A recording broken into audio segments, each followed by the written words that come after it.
Manzarani qaranglar akalar. Yunusoboddagi bunaqangi chiroyli manzara yana qayerda bor? Bir ko'ringlar. Xo'p, assalomu alaykum hammaga.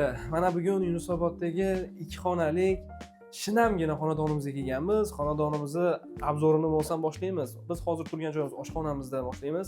Oshxonamizda mebel texnikalari 100% hamma yo'g'i bor. Konditsioner, xolodilnik, hattoki mana bunaqangi sifatli gaz plitalargacha qo'yib qo'yilgan. Xo'p, uyimiz mebellarini bir qator ko'rasizlar.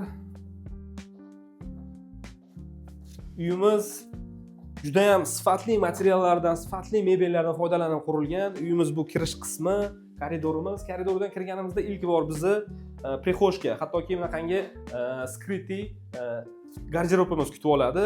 Chap qo'lda bizda chiroylikini ertalab chiqishdan oldin o'zimizni o'rnab olishligimiz uchun oynaklarimiz bor.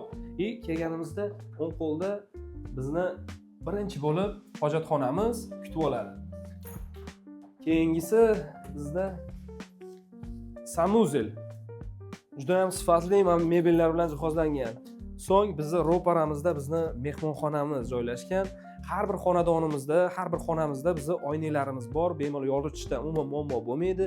Mebellarni ham ko'rib turgandek bemalol maza qilib, mana shunaqangi birodarlar bilan o'tirib televizor tomosha qilsalar ham bo'ladi.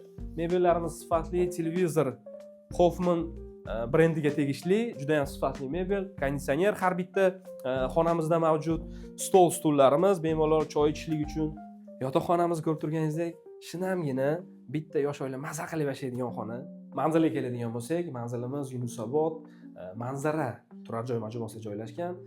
16 qavatli uyimiz 15-qavatda 2 xonali 50 kvadratga ega xonadon. Xonadonimizni uyda egalari narxini 78 ming dedilar. Biz sizlar uchun talashib, tortishib 75 ming AQSh dollariga ko'ndirib qo'ydik.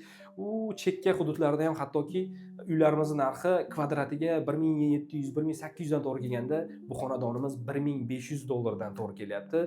Bosib oladigan joy-ku, pastda raqamlarimizni qoldiramiz, bemalol bog'lanib, uyning egasi bilan o'zingiz savdolashsangiz bo'ladi. Shunaqangi shinam xonadon kerak bo'lsa, bizga obuna bo'lib, pastdagi yo'lakchani qisartirib qo'ying.